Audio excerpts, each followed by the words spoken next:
divinité. La Sira l'explicite, par exemple.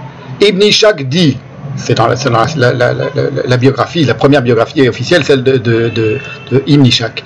Ibn Ishaq dit, alors les rabbins juifs se remplissaient d'animosité contre l'envoyé d'Allah, animés qu'ils étaient par l'iniquité, l'envie et la rancune, parce que Dieu a réservé aux Arabes le choix de son prophète parmi eux. Les rabbins juifs, vous voyez, quand Rodinson distingue les juifs des arabes, alors que les juifs arabes étaient arabes autant que les autres arabes, il reprend cette distinction qui lui vient de la Sira. Que Dieu aurait réservé aux Arabes le choix de son prophète parmi eux. De même quand il dit qu'il fallait aux Arabes une religion arabe, comme selon le slogan raciste, équivalent au slogan raciste, la France aux Français, ici. Et la Sira continue, les rabbins juifs se mettaient à poser des questions à l'envoyé d'Allah, cherchaient à l'embarrasser et à l'induire en confusion, afin de camoufler le vrai par l'erreur. Le mot Yaoud, pour un musulman, renvoie aussi spontanément à cet imaginaire-là que le mot juif renvoie à un pingre chez Molière, ou que le mot israélien renvoie pour un antisioniste à un soldat raciste qui tabasse des enfants sans défense. Mais, mon intuition, c'est ma conclusion maintenant, c'est que l'essai de Rodinson n'a été conçu que pour légitimer un fait historial incontestable. L'intronisation théologico-politique de Mahomet et le déploiement impérial de l'islam, qui ont pour fondement, sinon historique, du moins symbolique, le massacre des Juifs, les Banu Qurayza de Médine et plus tard les émissaires des armées d'Osaïr ibn Razim, envoyés de Khaybar. Voici comment l'historien tunisien, pour montrer que ce n'est pas moi seulement qui le dit, Hichem Djaït, historien contemporain, en analyse l'effroyable innovation dans la grande discorde religion et politique dans l'islam des origines. C'est le titre de son essai. Là, c'est très important parce qu'il montre à quel point ce massacre n'était pas naturel. Contrairement à ce que veut nous faire croire, ni d'un point de vue purement musulman, ni du point de vue de l'époque, ni d'un point de vue historique. C'était quelque chose de tout à fait inédit, ce massacre-là. Ça contrevenait à toutes les règles de l'honneur des guerres entre tribus arabes. Donc il s'est passé là un événement, une lézarde fondatrice qui contrevient à toutes les habitudes de l'honneur et de la dignité de la guerre, des principes de guerre qui avaient lieu à cette époque en Arabie, de la part de Mahomet. Voilà ce qu'écrit Hichem Djaït. L'épisode du massacre froid et rationnel des Banu Qurayza va inaugurer une violence d'État et de guerre véritable, absolument inédite en Arabie, et qui dérive des pratiques de l'Orient ancien, massacre de la totalité des hommes, mise en esclavage des femmes et des enfants.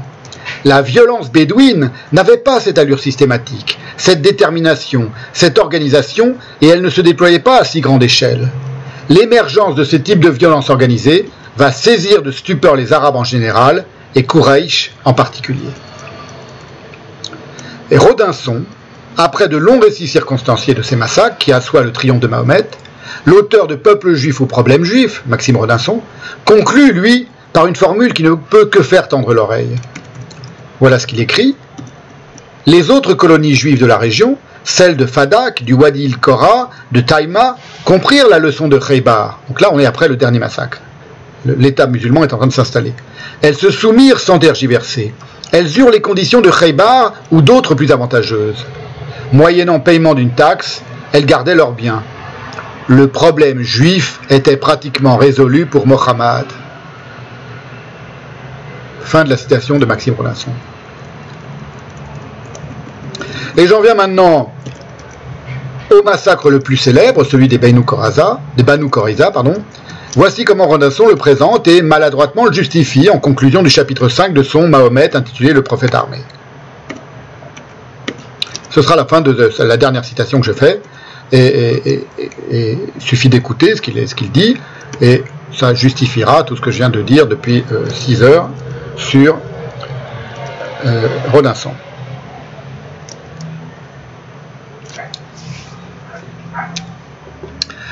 Il est difficile de juger le massacre des Qurayza, dit-il.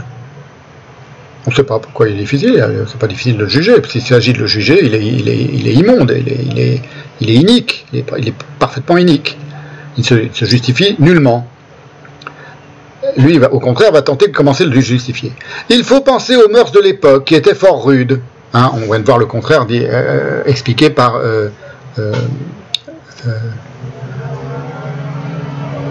Hichem Jaït. Pourtant, le soin qu'apportent les textes à en disculper Mohammed atteste qu'il lui soulevait quelque émotion. Donc on voit que la tradition musulmane essaye de disculper Mohammed. Et Rodinson, qui n'est pas complètement idiot, se dit qu'il doit y avoir anguille sous roche. Des détails apparaissent dans ces textes mêmes qui rendent difficile de croire en l'innocence du prophète.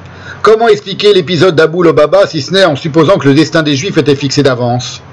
C'est une tradition rapportée par les plus anciens historiens musulmans, qui dit que Saad, blessé, fit cette prière. « Oh Allah, si tu fais durer encore un peu la guerre avec Koreish, épargne-moi pour que j'y participe, et ne me fais pas mourir avant que je sois consolé aux dépens des Banu Koreza. » Comment ne pas penser que le prophète connaissait ces dispositions vindicatives du gros Médinois, soigné sous une tente dans la cour de sa maison par Rofaïda, la Florence Nightingale de cette rude société.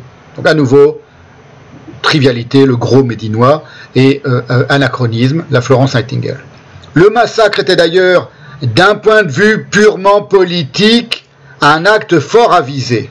Et là, il vient de mettre son grain de fiel, le Rodinson, c'est-à-dire, il analyse les choses politiquement, et tout à coup, il le légitime. Les Koreïza étaient un danger permanent à Médine. Pourquoi? C'est ridicule. Les laisser partir. Il se met dans la tête de Mahomet en chef de guerre et il réagit et il imagine une réflexion d'un pur stratège, purement politique. Les laisser partir, c'était renforcer le centre d'intrigue anti-musulmane de Khaybar. Seuls les morts ne reviennent pas. La tuerie contribuerait au surplus à épouvanter et à décourager les ennemis. La solution choisie était sans conteste la meilleure, politiquement on s'entend. Et on sait bien que les hommes politiques n'acceptent les considérations humaines que lorsqu'elles deviennent elles-mêmes des facteurs politiques ou quand ils ne peuvent faire autrement.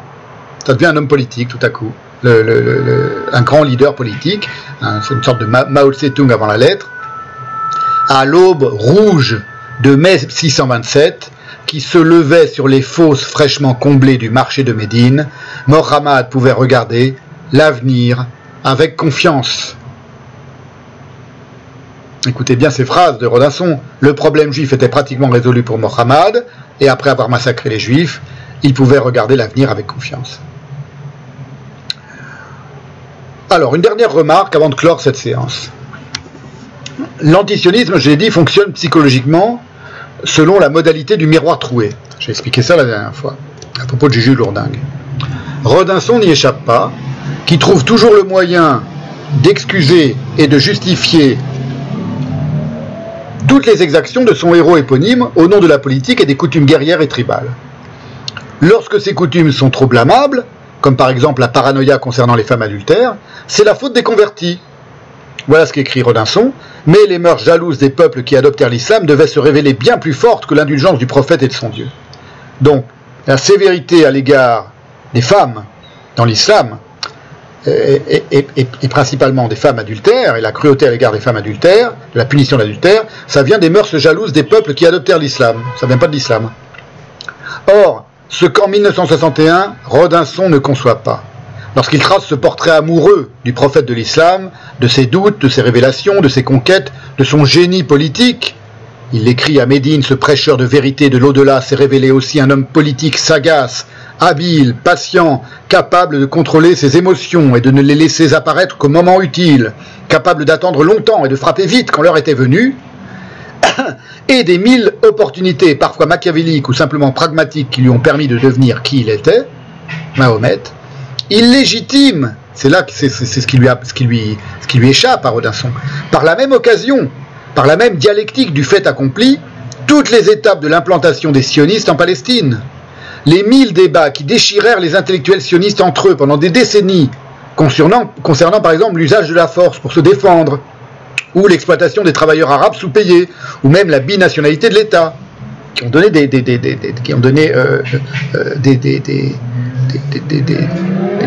des polémiques vraiment infinies qui taraudaient tous les premiers sionistes.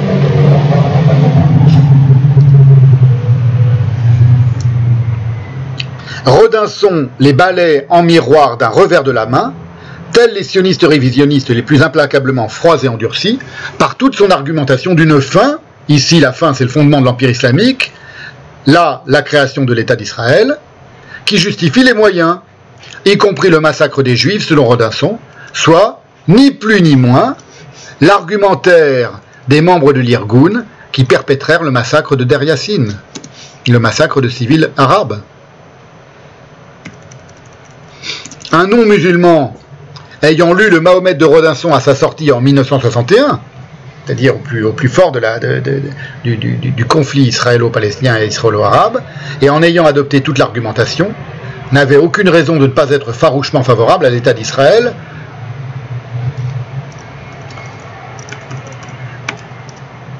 jusqu'à appuyer l'annexion de la Judée et Samarie, après la guerre des 6 jours, légitime d'un point de vue autant rodinsonien que théologico-politique juif, soit ce que les journalistes nomment la Cisjordanie. Parce que la Judée et Samarie, c'est la Cisjordanie. Vous voyez, si on reprend l'argumentation et la dialectique de Rodinson, on ne peut que justifier le sionisme dans tous ses aspects, y compris dans l'annexion de la Judée et Samarie, d'un point de vue politique, comme il dit, d'un point de vue stratégique, comme il dit.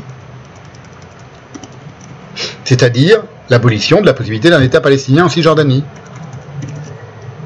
Alors, j'en termine là. Ce que je vais continuer de montrer lors des prochaines séances, c'est qu'il y a une ligne spirituelle, culturelle et idéologique directe qui va des massacres des Juifs par Mahomet à la dimitude, la condition méprisable et méprisée des Juifs en pays arabe, et persécutés et opprimés, et de la dimitude à l'intransigeance arabe face au sionisme, puis à l'expulsion des Juifs des pays arabes au XXe siècle, jusqu'au fanatisme du Hamas, du Hezbollah, du Fatah ou de l'Iran aujourd'hui. Voilà, ce sera pour les prochaines séances à la rentrée, et d'ici là, merci de votre patience, merci de m'avoir écouté, et bon été et bonnes vacances à toutes et à tous.